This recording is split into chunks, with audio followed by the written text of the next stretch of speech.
Gentlemen, Jim Lovell and Professor Brian Cox.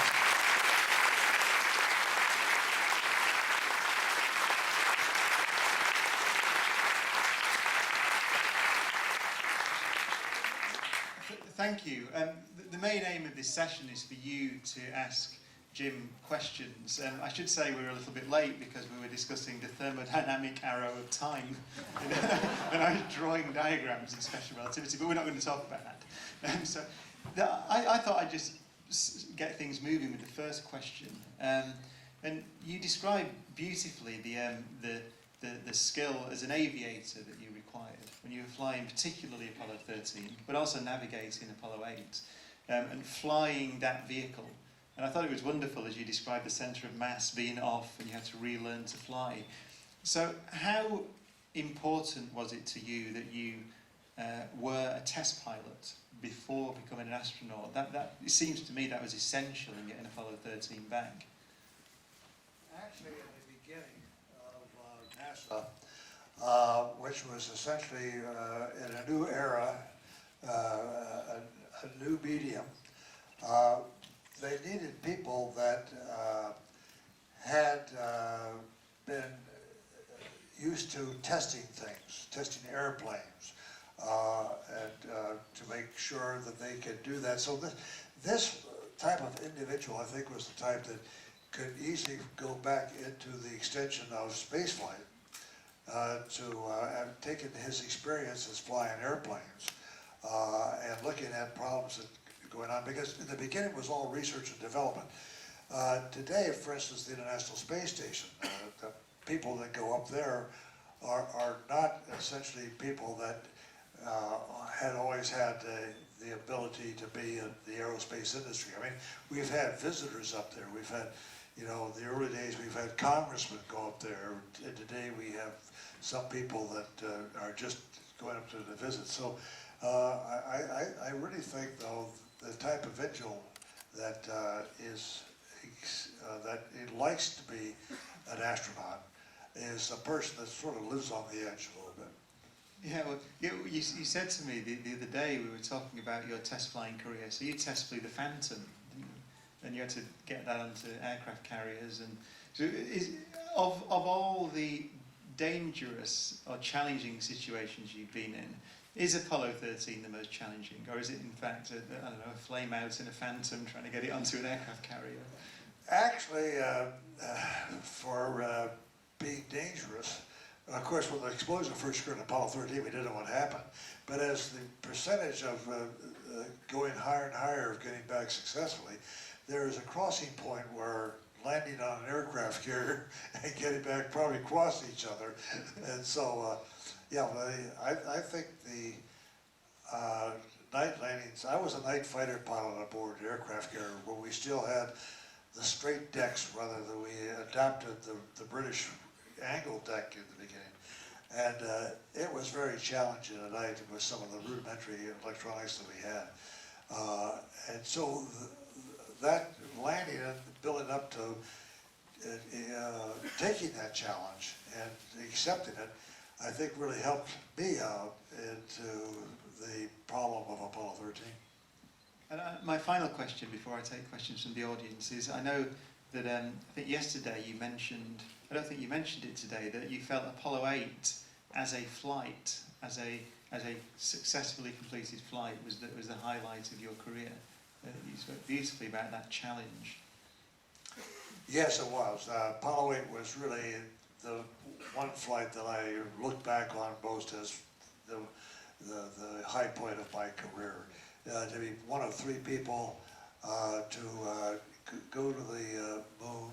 I was a navigator to navigate that distance. And actually, though, to see the Earth, more so than to see the far side of the moon, to see the Earth as it really is. And as I mentioned, you know, we have to be very lucky where we are right now. You know, you said, it seemed to me that when I've spoken to other test pilots, and firsts are important, like the first flight of a new aircraft. So you mentioned there that the idea that you were the first human being to navigate across 250,000 miles, that sense of achievement is what you mean. That's a real first in your career. It was something like on Apollo 11, I was Neil's backup, and towards the countdown phase, when obviously I didn't need to be of help any longer, I was asked to host Charles Lindbergh. And so I had Lindbergh down at the beach. As the countdown went down to the last final minutes, I said to Charles, I said, take a look at that command or that spacecraft up there. You know, they're going to attempt to land on the moon. And he sort of looked at me. Then it looked like he was thinking for some time, and I suspect he was thinking about his own trip from New York to Paris, some 33 hours. And then he was thinking about Apollo 8, the 240,000 miles to go there. And he looked at me and he said, yeah, he says, this is going to be a very auspicious moment. He says, but Apollo 8 is the one I've really thought about. Wonderful. Okay, so the idea is hands up for questions. So the first one was right in the middle there. Someone very keen. We have a. I should say we have a British Airways captain over there, and he said to me, "You were making me run up and down all over the place." I felt very good that I was instructing a captain of 777s to run about around the room. First question. So, first of all, thank you for 4 brilliant days, and also Professor Cox for the last 2 days. It's been absolutely wonderful. My question concerns the lamentable position that America is currently in not being able to get their astronauts up to low Earth orbit other than by way of Soyuz currently. Could you tell us please what your view is on the commercial space program now, and do you think it will ever overtake the governmental space program? Well, first of all, I'm very much, as you might suspect, very disappointed in the direction that the U.S. space program is going. We seem to have slowed down, and we seem not to have the desire at high levels to do what we should have done years ago. And my idea was to really go back to the moon. We've really scratched the moon. By going to the moon, we could have developed and you know, comfortable in the systems that we have gone, do some research on the moon, and then using that infrastructure that we felt very comfortable with, could eventually build it up to go someplace else. And they're talking about Mars, which I think is still years away. Now let me give you a little bit of my comments on commercial. It's an attempt by the government to have the program more in the venue of the people themselves, just like other commercial things. But my definition of commercial is a group of investors get together.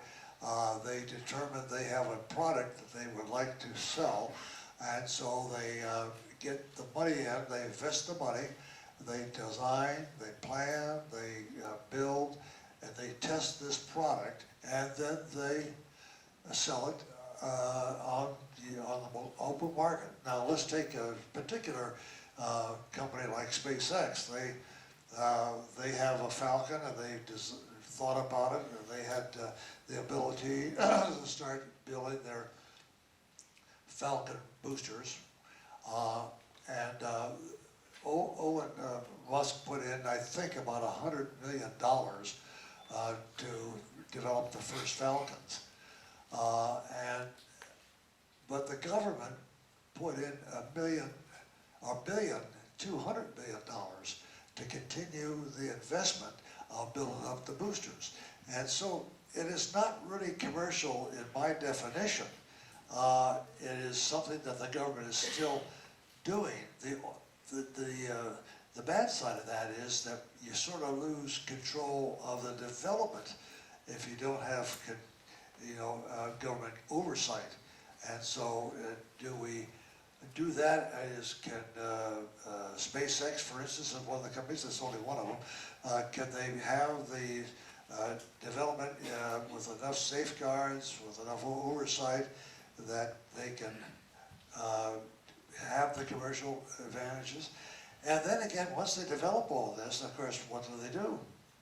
They sell it back to the government. You know, we buy flights with it. So I mean, it's a very good business to be in. I kind of wish I was there myself. Okay, so let's take one from over this side of the room. I know you yeah, at the back, our police colleague up there, because you were trying to ask yesterday, weren't you? And I ignored you completely because you were at the back. I'll let you off for that. Yeah. You mentioned a lot, Jim, about the zero gravity effects, but did zero gravity ever affect your sense of taste during your missions? Did it alter at any time? Did zero gravity affect your sense of taste? How good was the cuisine? Is that? No, zero gravity didn't affect my sense of taste. The food did.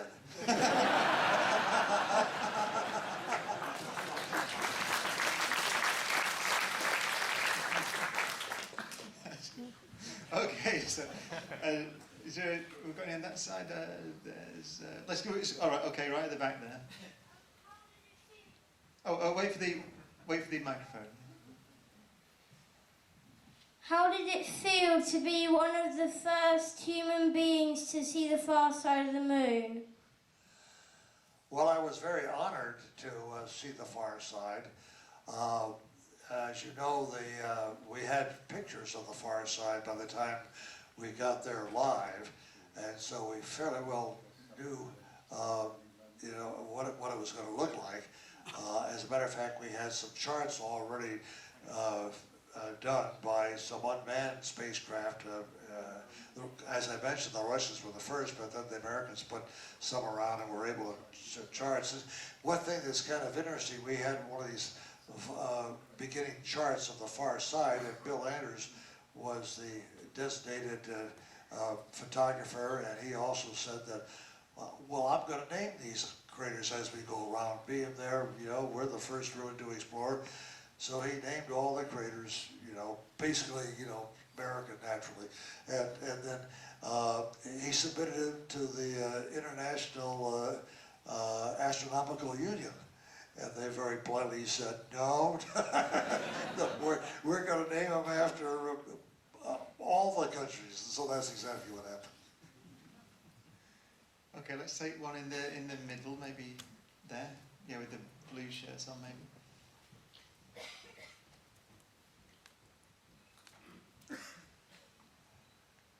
Hi, can you remember what your first thoughts were when you were told that the Apollo 8 mission had changed and it was going to be a lunar mission?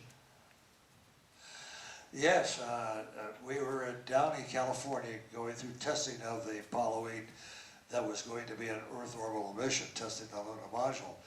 And suddenly when we found out that we were actually changing the course, I was elated.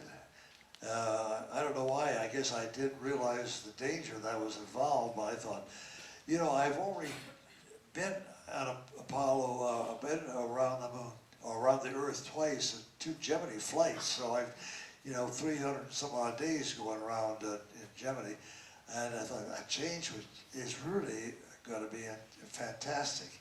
And in fact, on the way home, I was sitting in the back of our airplane at the time, and I drew the patch that is the Apollo 8 patch, you know, the triangular thing of actually the command module and the figure 8 thing, because I was really excited.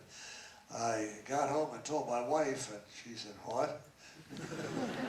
And but as a good old Navy wife, she went along with it, that this was the time to do it. And it was perhaps really the most successful Apollo flight going with regards to the lack of incidents to it or something failing or something like that. And very fortunate because we were the one that didn't have a lunar module. And so if something happened on 8 that happened on 13, I would not be here. Okay, let's swing over to that side. So maybe the lady there at the.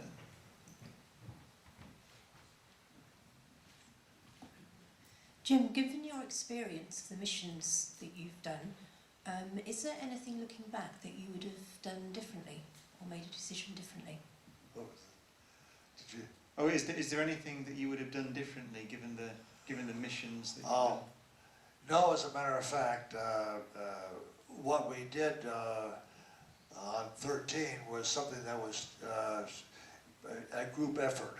And so it turned out that there were a lot of false ideas or more dangerous ideas, but eventually we did everything on 13 that would finally get to a safe landing. As far as my other 3 flights, naturally everybody in the program in those days wanted to be the first one to land on the moon. And so I got as far as being the backup. And I don't know if you recall the training of Neil Armstrong. He was flying one of those vehicles, lunar landing training vehicles, when he went out of control and had to bail out. So I was that close to being landed down. But he dusted himself off and went back to work. So. Would you like to fly a shuttle? Would you like to carry on to the shuttle program? Well, I would love to continue on in some of the early shuttle programs. After my Apollo 13 flight, I was assigned to do the cockpit, the human engineering of the shuttle, where the instruments should be, where the control handles should be, and you know, just what should be there, what to expect.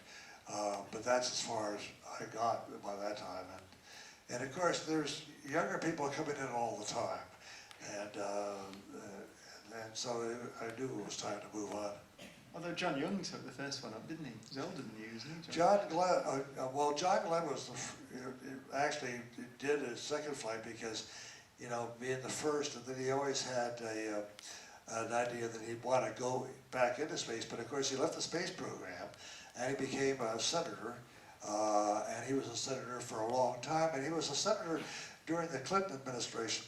And I think it was then that he said, "Gee, I think that." You know, we ought to study the effects of older people. And you know, this was the, I quote, the official reason for John Glenn to be there, but since he had some clout, you know, being a senator and being a Democrat along with a Democratic president, he sort of pulled little things on there and got to fly. And when he was selected to fly, I approached NASA. I said, look, you know, he needs a backup. And they said I was too young. Let's swing by this way. We should go to the front on this side, shouldn't we? And then we'll work away. We've got about, I should say, about 10 minutes left or something.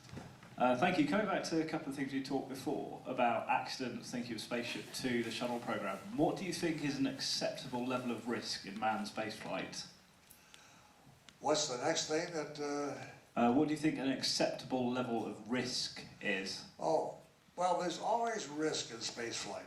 Let's face it. I mean, whenever you go at high speeds and you're sitting on thousands of pounds of high explosives and you're going into a vacuum,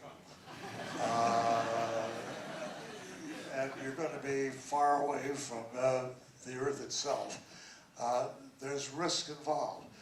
How much of the risk is going to be in the future compared to what it was in the past? No one knows. They tried to make the things as safe as possible. They look at all the aspects. We get experience in the past, which we can then project to the future, and we look at our problems in the past, like the Apollo 13 flight, and they of course made changes rapidly after that to make sure that didn't happen again. They looked at the shuttle program and the 2 basic accidents of the shuttle, the orbiters, and they tried to take that experience and apply it to anything new that they're building. But there are risks. And like I said before, the people that usually accept those risks know that the rewards are greater than the risk, and these are the people that sort of live on the edge. Go on then, let's have one from nepotism. What did it feel like when you landed on Apollo 13? What did it feel like when you re-entered the atmosphere and landed on Apollo 13? Coming in on the spacecraft, especially in Apollo, you're coming in blunt and forward. And so there is nothing so far. You're just looking at the Earth, of course, is getting bigger and bigger. You don't see it now, but suddenly on the corner of your eye, out the window, you see sort of a beginning of a glow. And then you sort of feel a little bit that it's not zero gravity any longer, and that you're slowly pushing against the couch that you're sort of lying on. And then that feeling becomes greater and greater and greater, and looking out the window, the glow becomes fiery stuff that's going by, occasionally flakes of material that are in flames going by, and some of the Earth, or the G-loading becomes greater and greater. The way we go in from a lunar flight is not the way we go in from an Earth orbital flight. A lunar flight, because we're coming what we call super circular. In other words, we're not even at circular speed that would keep us in orbit about the Earth, but we're going faster than that. And so we come in this direction, and then we pull up. And right about that time, we're doing about 6 times our own weight, 6 Gs. And then we get back up again, and we do sort of a loop, and then we finally go less Gs, and then we pull over up to about 3 Gs coming in, and then finally we go down to 1 G. And about, I forget exactly the altitude, we put out drogue chutes. That sort of stabilizes us, and then when we get down to a safe altitude, we put out the main chutes. So it's a variable G loading in the way in. It's not bad at all. When we first designed the spacecraft, we designed it so that you come in at a max of 20 Gs. 20 Gs. Thinking that might be the case, trying to slow down to get into the... And actually for Apollo 8, on the centrifuge, we went up to 16 Gs to try it out. And I have to tell you, you don't want to do that. But all the flights have never exceeded over 6 Gs. Are there any other younger members of the audience with a question there? There's one there, and then we'll... Hello. Why did you want to be an astronaut? Why did I want to be an astronaut? Yeah. That's a good question. Why did I want to be an astronaut? I was interested in astronomy at an early age. I had an uncle who was a very early naval aviator, number 58, wanted to go into aviation and thought that was fine. In high school, I happened to come across a pamphlet written by a professor by the name of Robert Goddard. He was a pioneer in the development of liquid fuel engines. And this pamphlet was called A Method of Reaching Extreme Altitudes. It was written in 1913. And so I started reading this pamphlet. Now, a lot of it I didn't understand at the time, but it seemed to be really an interesting project, an interesting, thing to get into. And so my friends and I, we started to build solid rockets in high school. I mean, we made gunpowder. I can tell you an interesting story. We got these little tubes, mailing tubes, and built a little engine, a nozzle down at the bottom, glued it in. And then for fuel, I figured, I got some information from the chemistry lab of, charcoal, potassium, nitrate, I think it was, in sulfur or something like this. Anyway, 3 of these things. And I was in Milwaukee, but I was visiting my folks, my aunt and uncle in Chicago, and I went down, I'm a teenager now, and I went down to this chemical company, And I said, I'd like to have a little charcoal, potassium,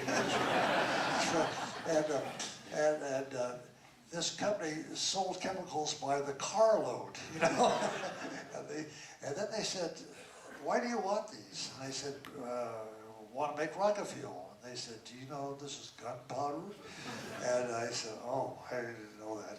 So I went back and I talked to my chemistry teacher, and he said, yeah, that's good. But if you pack it correctly and you have a low earth substance in it, be very careful. It will act as a fuel rather than blow up.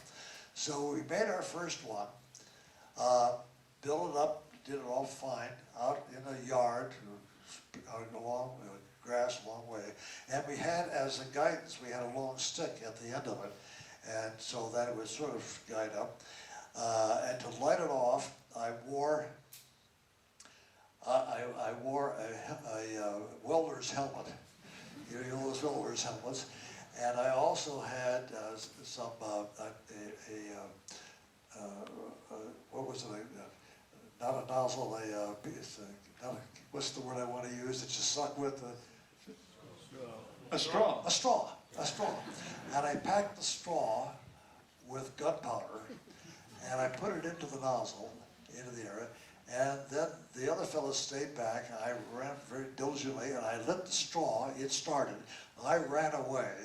The thing actually took off, went up 80 feet, and exploded.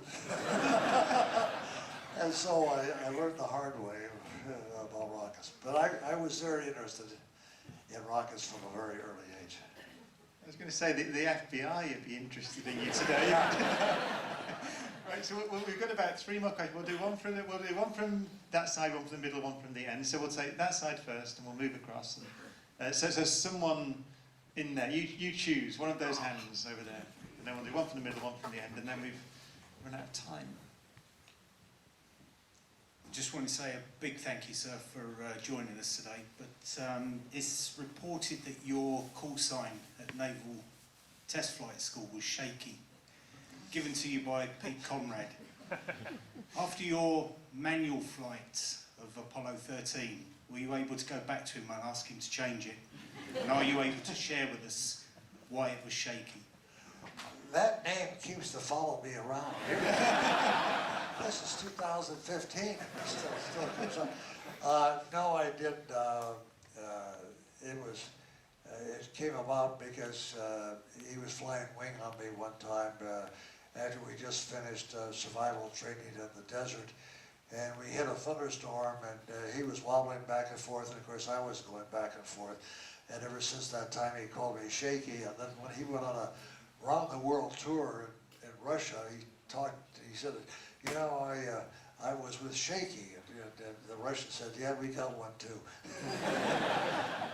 Didn't you say you gave him a nickname, didn't you? Pardon? Did you give Pete a nickname? Yeah, I called Conrad Square Wave. He was the type of individual, when he went to a factory as we were building the spacecraft, he'd look around and he'd always find something wrong with it. And you know, all the engineers and everybody would finally start saying, this guy, leave him out of the factory, will you please? And because he was really a square wave trying to get things his way. So you choose somebody that you can fight it amongst yourselves. There's all those hands. Just throw the microphone in. Someone in there. In the Apollo simulator, did you ever practice the dual failure of low oxygen contents and low electrical power? Did you ever practice that scenario? Did I practice? Did you practice the Apollo 13 failure scenario? Did you practice that at all? No. We did have scenarios where we used the lunar module, but never in the case where we lost all of the oxygen. It would be a case where maybe the main engine failed or something like that. So we always had power and oxygen, and then would have to probably use the lunar module to make changes to go someplace and do things, get out of lunar orbit or something like that. There was the lady up there in the green who I keep missing, and so I'll break my rule and have 2 from the centre and 1 from that side. Hello. Was there ever a moment in any of your flights where you were in serious danger of falling out with a fellow crew member? No, but believe it or not, people often ask that. Did you have problems with the crew of any of the flights? No. Now, in the movie, you saw that there was an argument at one point about who threw the switch. And Hank says, hey, if I was there, I'd have thrown the switch. In actuality, we never had that argument. And the cast said, we're reading the air-to-ground transcripts, so we don't see that argument in these transcripts.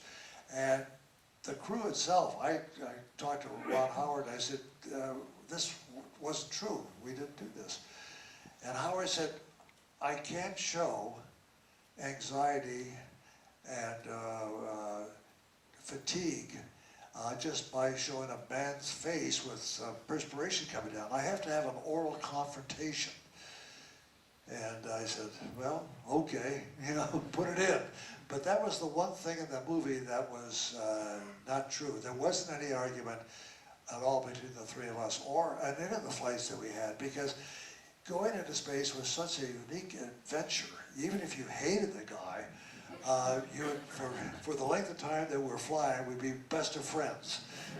And so that's how much we really enjoyed spaceflight. Okay, well, we'll take two. There's a little girl up there. We should take her question. Yeah, and then we'll take one from over there, and then we must finish. Whilst on the mission, what kind of food did you eat? In Gemini and even in Apollo, we had basically freeze-dried food. I'll take you an example. You take peas, you would freeze them and dry them, and they become real flat. They'd be very flat, so you could vacuum pack them and put them in. Then when we wanted to eat them, we had a water gun, and they would be in a pouch. And you put the water gun in and spread water into this pouch, and we'd rehydrate them, and they would pop out to be peas again. We did not have any hot water, so we had maybe cool water or something like that. But they were edible. We had shrimp that was freeze-dried. That was very good. And then we had little squares with something on top like bacon squares. We'd have those. Then there were others that we had, but they would put a wax on top of it for some reason in the beginning, thinking that they wouldn't float around in zero gravity. But if you ever ate one of these little squares that were finally covered with wax on top of the food itself, you got the wax in the top of your mouth and things like that, and it was awful. Right, one more. What about right down there? Because we haven't come down to the front, have we? And then I think we are over time, probably. Yes, we are. Thank you. On the way to the moon, you had problems, severe problems, and you had to reprogram the lunar module. Was there ever a time when you did your own calculations and say, we're never going to get back, we're going to the moon anyway? Well, the thought was at the explosion, we have no idea what caused the explosion. Our first thought was the fact that a meteor had hit us in the lunar module, because it's very fragile skin. You can punch a hole through it if you really wanted to. So we made an attempt, thinking of that we would separate the lunar module from the command service module, much like a submarine crew that has a leak in one side of the submarine. They put the hatch in. And we tried to do that. And, the hatch had to be secure for the final recovery back on Earth. Jack Sliker tried it first, couldn't quite get it in. I pushed him aside, I tried it, couldn't quite get it in. And finally we thought, well, if a meteorite had hit the lunar module and had any size hole at all, we'd all be dead by now. So we said, this couldn't be a meteor. So we put the hatch aside, tied it to the couch. You might have seen it on the video.